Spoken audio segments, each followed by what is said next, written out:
Greetings. Have y'all ever wondered why fashion is popular in the DC area? Well, I know why.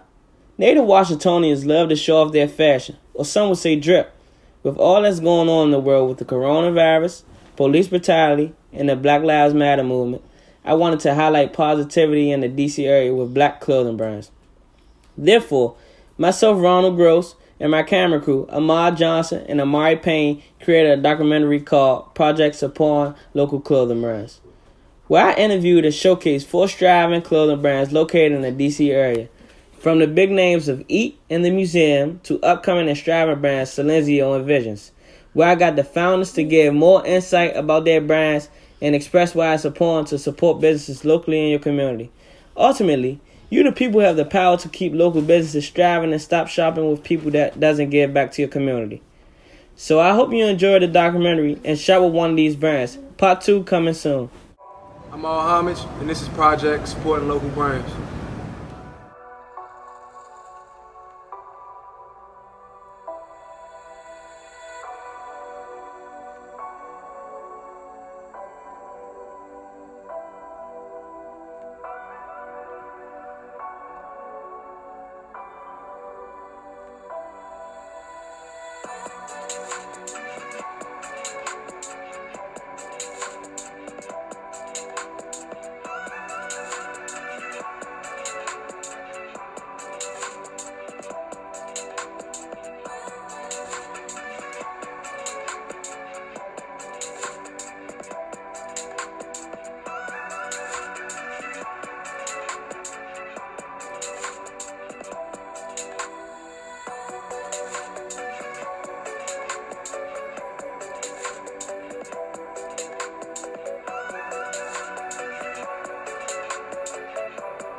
Go ahead. Welcome back, I'm Nick.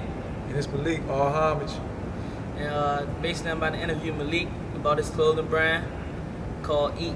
So, can you tell me a little bit something about your business? All right, so it's Eat, like you said. That stands for Elevate All the Time. It's most popular or most known for clothing and what we do in the community. But I started off with photography, trying to brand myself when I was in school at Virginia State. And it just branched off from there. And so from photography, it was clothes, it was community. Now I'm doing other things like music and DJing and stuff like that. So it's a wide range. It's a very broad brand, but it's most known for the clothes. Most known for the clothes. So what made you come up with like Eat Elevator All Times? What made that name come about? All right, so I was in college a long time ago, man. It was 2012 or 11, 12, 13. I figured it out, but it's around the time when ASAP Mob came out, and ASAP stood for Always Strive to Prosper. So I always knew I wanted the acronym, you know what I'm saying? And then just being a broke college student, like the main thing that was on my mind was just to eat good every day. So I remember I knew it was gonna be eat. That's how I wanted to brand myself, but then I knew I had to make it make sense. So I was just on the phone with my man. He was rapping during the time, and you know I was gonna be the photographer, he was gonna be the rapper. So that was our brand, and we was just on the phone, just spitting out different acronyms until I came up with Elevate all the time. And that joint just stuck. So that's what we went with. So everyone know Eat like around the DMV area, like you really became popular. Like how did you become like you became starstruck when you really got up there, or like you just took it on? For real, it still didn't hit me yet. You know what I'm saying? So I was always used to like really pretty much having intention of being a leader since a youngin'. Like, I used to always be like the master ceremonies for the awards and ceremonies. I used to do the morning announcements in elementary and stuff like that. And even like, you know, up and through sports in high school, I was always a quarterback. You know, I was always a leader in school and, you know, on the field. So the limelight really didn't bother me or make me feel starstruck. It was just like, it really just didn't hit me. It's like people that's close to me and people that's around me who's been growing with me since I started, like they like sometimes gotta slow me down and be like, man, do you realize, like, what's going on? And to me, it's just like I got so much work to do, man. Yeah, definitely keep striving. So basically, you're talking about just starstruck and that. So can you talk about what you do within the community? So what I like to tell people is I just do my part. You know, it's our responsibility to take care of our space where we grew up, our people. So I'm just blessed that I'm in a position to focus on that more than, you know, a lot of other people, or a lot more than when I used to, you know, when I was working 2 jobs. So now I'm in a position where, you know, if I don't have, even if it's not the money I have to give back, I can still sit down and talk to people and change their life, you know what I'm saying? So that's a gift from God I definitely don't take for granted. And it's real, you know what I'm saying? I didn't know my impact until the first time I sat down and spoke with some young boys.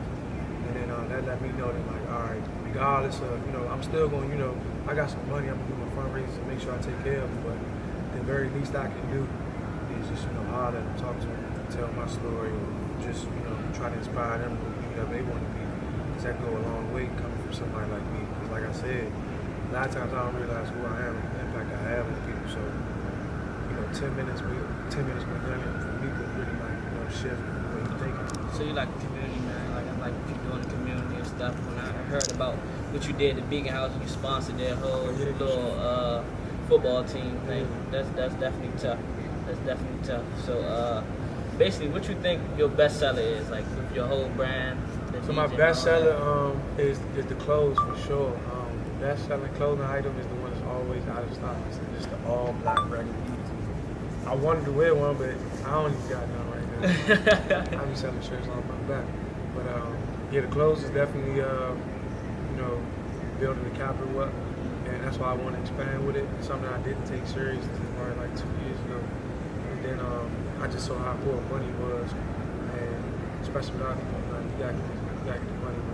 Yeah. So it made me just kind of take the fashion and design more serious, and kind of, you know, buckle down on it and realize, like, this is what's going to make me, this is what's going to lead me to everything else I want to do, as far as, you know, taking care of my community, Beacon House football kids, and, you know, one day my ultimate goal is to have my own school. So, you know, that takes money. So I understand the power of money now. I really started to take, you know, my brand, design, and fashion a lot more serious. Can you tell me like a fun fact about your business? Like nobody know. A fun fact about my business that nobody knows. A lot of people don't really know I'm a photographer. Like, I got a camera on me now. When I leave here, I'm gonna go to the camera store. But a lot of people really don't know that, like, it was manifested. You know what I'm saying? Like, it's really all God work. Just speaking to people that was in the game longer than me when I first started, they was telling me, like, you know, what I did in my first year. A lot of people are doing 5, 10 years. And it was just a lot of lonely nights where I was going through things because I had gotten into some trouble when I was in college. I was facing 5 years in prison. And If I'd have did those 5 years from 2014, I would have just got out last summer, 2019. So it's a lot of times when people wasn't there, a lot of the grind that people don't see, where you really just gotta have 100% faith in God, man. That's the only way that's the only way you're gonna get what you're looking for. And it's not always about what you're looking for, sometimes it's about what He got for you. So a lot of people don't really realize that it's God work. So when people speak down on it or, criticize it, I'm like, I mean, I hear you, but it ain't gonna work, you know what I'm saying? That's been going on since I first started. And the reason it ain't gonna work is because it's God work. I used to pray to be a photographer. You know what I'm saying? To the point where I was like, man, I just want to be whatever you want me to be. Next thing you know, I'm making clothes, you know what I'm saying? Yeah, and then it's taking off like that. I made more money in a weekend selling 35 shirts than I did in a week working at 2 jobs in restaurants, you know what I'm saying? So it's things like that, it's times like that which just made me realize that I'm destined for it. That's why I'm so confident in it. That's why I know it's for me. I don't feel like I'm better than anybody else. Yeah. But me and Dog got something working right now. So yeah, definitely. So like basically like talk about your prices. Like people keep criticizing you. Yeah. I know they criticize you about your prices and stuff like that. I really want to know like what makes you put the price on each shirt and stuff like that. Like, I mean, a lot of times it's just my personal value, what I feel about it. And people do like to point out the price points, but if you look at my website, I got price points for every price range. And it really didn't become a problem. Nobody was tripping until I did the $1,000 jackets. That's when they was like, oh, what's he doing? Are you tripping? But they were selling though. Yeah, they were selling. And to me, it was just like, that's the value I put on it. That's how I appreciate it as. And then also it's like, I want to show that young designer coming up in the city, like, yeah, you could have the high-end fashion prices, you know what I'm saying? You don't have to be limited to the streetwear price range in DC, you know what I'm saying?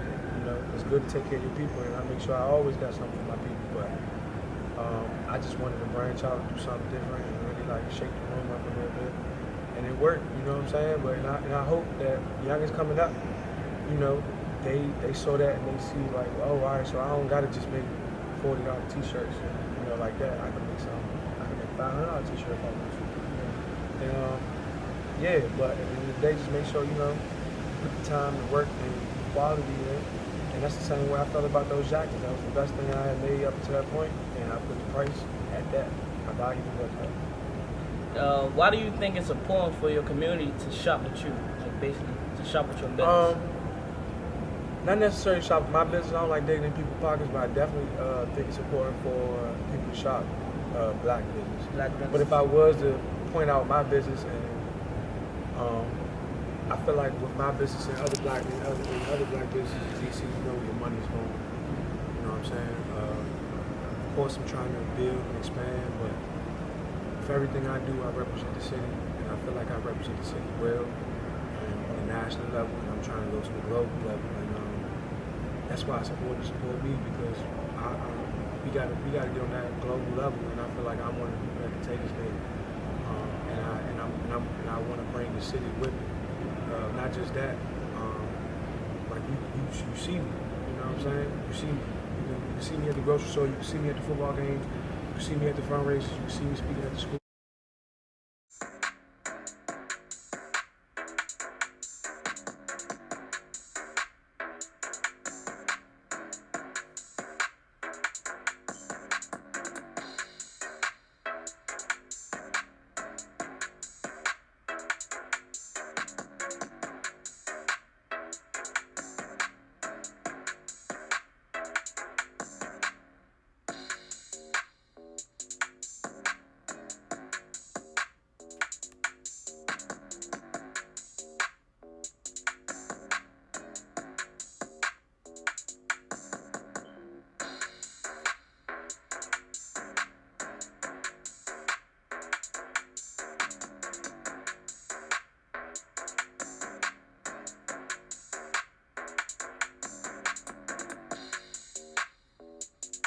Welcome back. I'm Nick.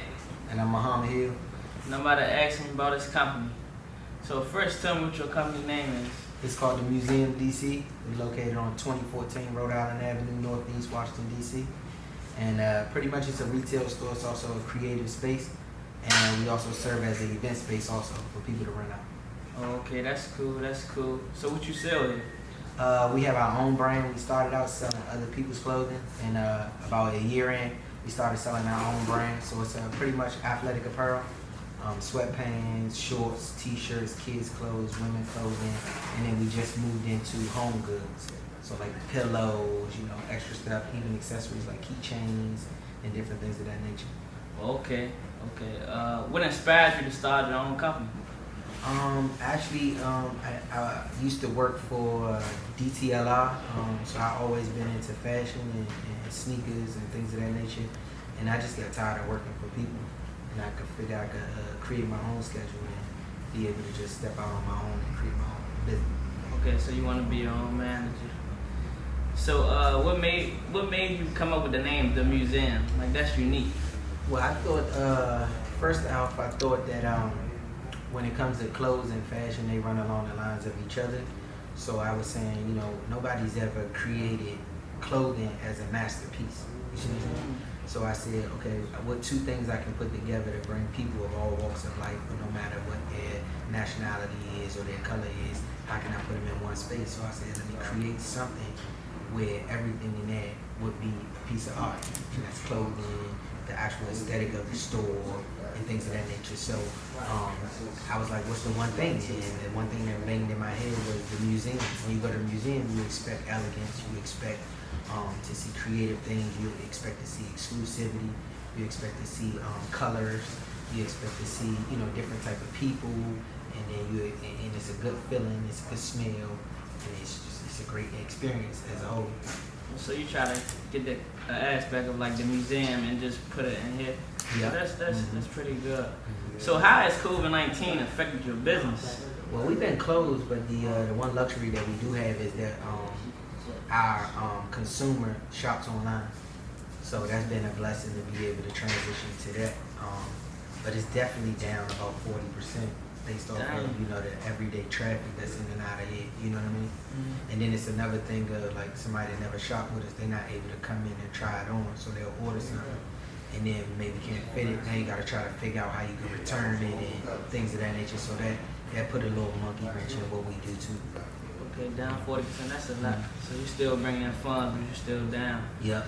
So can you give me a fun fact about your business? Fun fact about the business is that the people's very first time out here, we make almost the most perfect experience for people. Because they always come back. We have customers that we've been open, it'll be 5 years, December 16th. We have customers that have been shopping with us for 4 years straight, to the point where they don't have to bring me a card, you know what I mean? Because their card is already on file, you know what I mean? Yeah. So, we've developed like a VIP customer base, and, that's been a blessing. And one great thing about the museum is that we're home based, 30 years Washingtonian, you know what I mean? Yes. That's like the biggest fact, not only are we operating in DC, but we're actually from DC. I've lived in DC my whole life, and I'm 35 years old. Okay, why is it important for local communities to support your company? I mean, that's the only way we're gonna get ahead if we support one another. We go out and give, X amount of dollars to some of these brands. We don't pour back into the community at all. So when you do have people that's pouring into the community, like we gotta make sure that we spend our dollars with them so they can stay afloat and be able to give back to the community and be able to sponsor certain events for kids and things of that nature like that. But if we're not spending with them, how they gonna pay their rent or how they gonna continue? How do you plan to expand your business? Through marketing, advertising, paid advertising, and we're gonna do a series of pop-ups in different cities. Oh, to create the brand, get awareness in these other cities, especially like the major cities like New York, Chicago, LA, and Atlanta, and of course Texas. So are you going to travel as the owner, or are you just going to send people Yeah, down? I mean the brand is his brand. If it was up to me, I wouldn't even tell him I'm the owner. I just like to let the brand sell itself. Okay. Yeah. Final question. If someone today came up to you and asked you for help, they need help and some advice to because they starting their own clothing line, what would you give them? Very first thing I would say is take care of the paperwork side first. That's the most important part, which is trademarking your business, trademarking your logo, establishing your company, getting your articles of operation and of organization. And I will also tell them that you need a team. That's the most important part. Okay. Yeah, because you can't do it by yourself. Okay, thank you. You heard it here first. Mo with the museum right here on Rhode Island Avenue. There you go. Got it.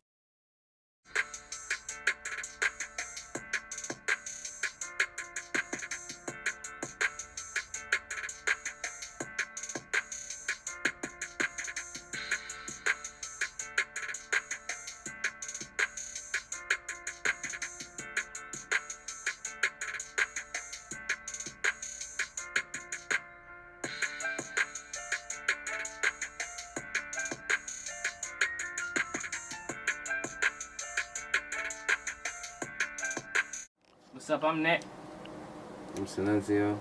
and I'm here to interview Silenzio about his company and how he started it and stuff. So, tell me a little bit something about your business. Well, my brand was originally started by my dad 17 years ago. He came up with the name Silenzio, and when he got locked up in 2012, I took the brand back over probably like 2017, and that's about it. But he originally came up with the brand. Okay. How has COVID-19 affected your business and your sales? It's a blessing because nothing has changed for me. I thought that COVID-19 would slow down my sales, but I actually have been getting more sales since this pandemic, so it hasn't really affected my business. Man, that's good to hear, because COVID-19 affected a lot of businesses. You see other businesses like JCPenney and stuff, like bigger up their businesses, they going bankrupt. So it's an opportunity for low income businesses like clothing brands like yourself, Silenzio, and other clothing brands to really get their money up, because the closures of stores and stuff not opening. So you gotta buy on the street. You can't really go to malls and stuff right now. So. Yeah, definitely. So what do you sell? I sell hoodies, hats, sweatsuits, t-shirts. I sell everything. You sell everything? Yeah, I sell everything. Yeah, I sell everything. Okay.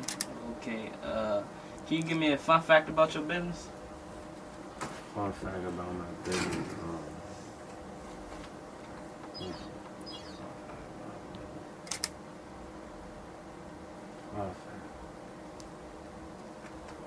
A fun fact about my business would be some of these same designs that I'm selling today was made 17 years ago. Dang. And it's still selling today. So that shows the longevity of the brand and how far it can go. And even the meaning behind it. The message that was made 17 years ago still sells today. So. Yeah. Why do you think it's important for local communities to support your brand? I think it's important for local communities to support my brand because it will help me take my brand further and get it more on a worldwide scale. It starts in your home base, so you gotta get local support before you could take it worldwide. It starts local, so that's why I think it's important. Oh yeah, definitely. And last question: if someone was starting a business today, what would be your piece of advice? My piece of advice would be, man, it's not gonna be an easy journey. It's gonna be a lot of ups and downs, a lot of challenges. You have to really stay committed and driven every day, and you really have to just trust the process and want to get better and learn more about your craft every single day. And even when it get hard, just don't give up. Don't give up. Keep fighting. There's gonna be a lot of ups and downs. Nothing is never gonna go. It's never gonna be perfect. It's never gonna be perfect. It's never gonna go as planned. You know, so you just have to be willing to learn and be willing to go through the challenges. So you heard it here first. Silenzio brand, up and coming from the DMV area. Go buy, go shop. Thank you. No problem.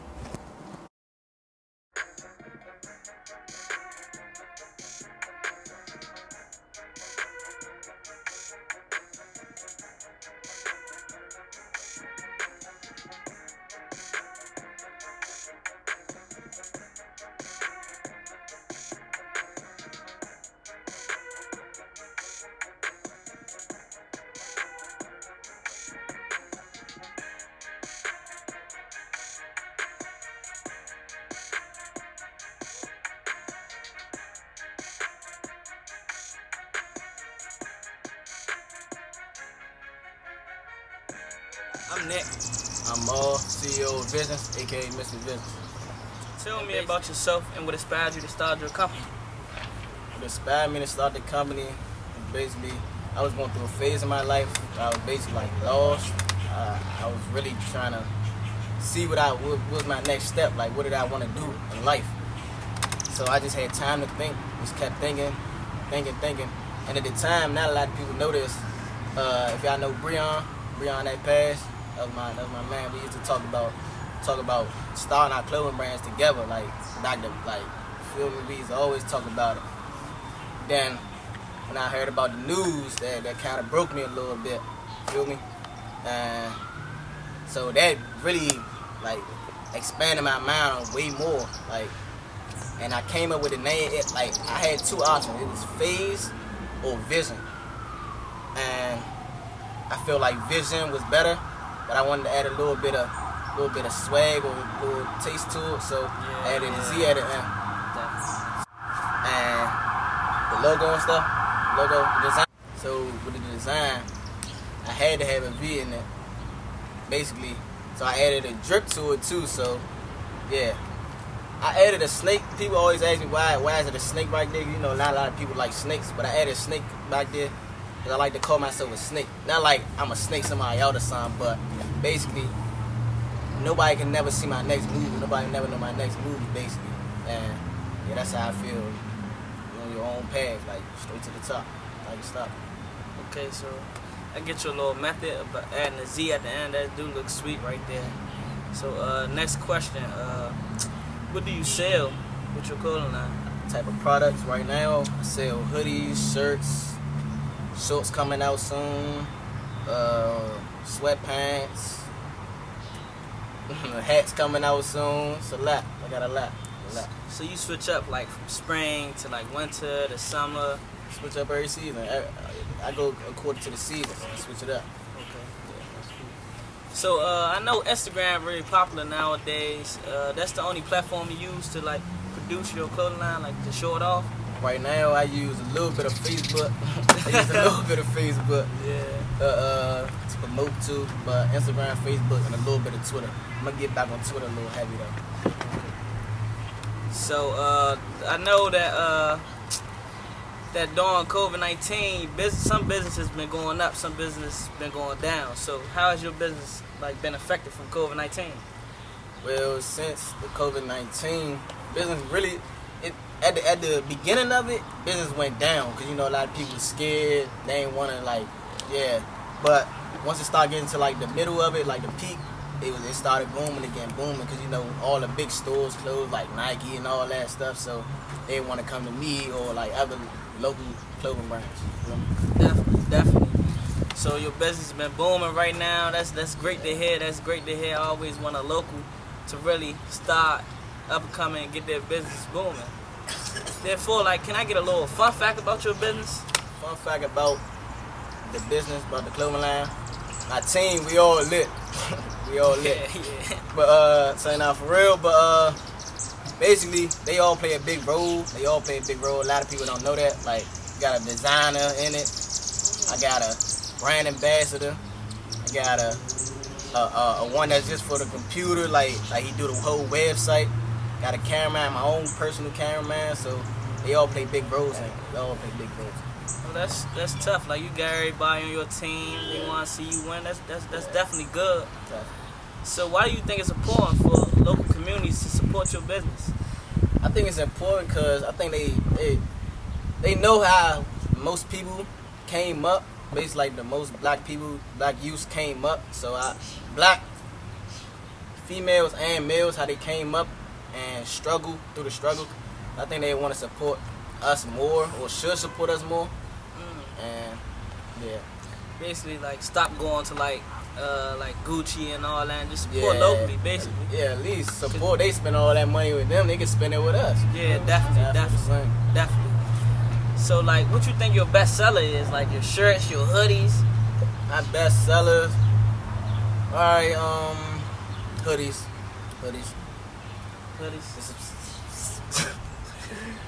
The major ones were probably about the pink and blue one or the stick with your vision hoodie. Those were the top sellers right now. You stick with your vision hoodie? Yeah. Okay. Probably about the pink and blue one or the stick with your vision hoodie. Those were the top sellers right now. You stick with your vision hoodie? Yeah. Plan on expanding your business to make it go further. I plan on expanding it. I got a new product on the way. I'm gonna just say that. I can't say it yet, but I got a new product on the way. Other than clothes, not clothes right now, but I can't release what it really is right now. But other than that, get some big promoters to promote it. Expand other than DC, but mainly because of the promoters. But yeah, Definitely. So you should like, man, you saying like you should do pop-up shops and like it's like big cities though. Big cities, Yeah. you could definitely do it like that. yeah. But I'm curious to know what's this new thing. Let's tell us first. What's the new thing The coming new up? thing, can't say too much right now. I can't say too much. Just know, y'all gonna see it soon though. It's Y'all gonna coming see it. soon. It's coming soon. Okay. Very soon. It's coming soon. The last question. If I was to start a business today, or anyone else to start a business today, what advice would you give to me? So if I like plan on starting a business today, or anyone else plan on starting a business today, what advice would you give me? The advice I give them is stick with your vision. Don't never give up, for real. Don't never give up. It's times where business goes slow, times where business is clicking, like it's going in. But the times that it goes slow, I know most people want to give up or feel like giving up. Don't give up. That's the main advice. Stick with your vision. Yeah, I like that. Stick with your vision. Visionz, that's his company. Y'all heard it first. Visionz by Amari, Mr. CEO of Visionz. He got a new product coming soon, so go shop. We done.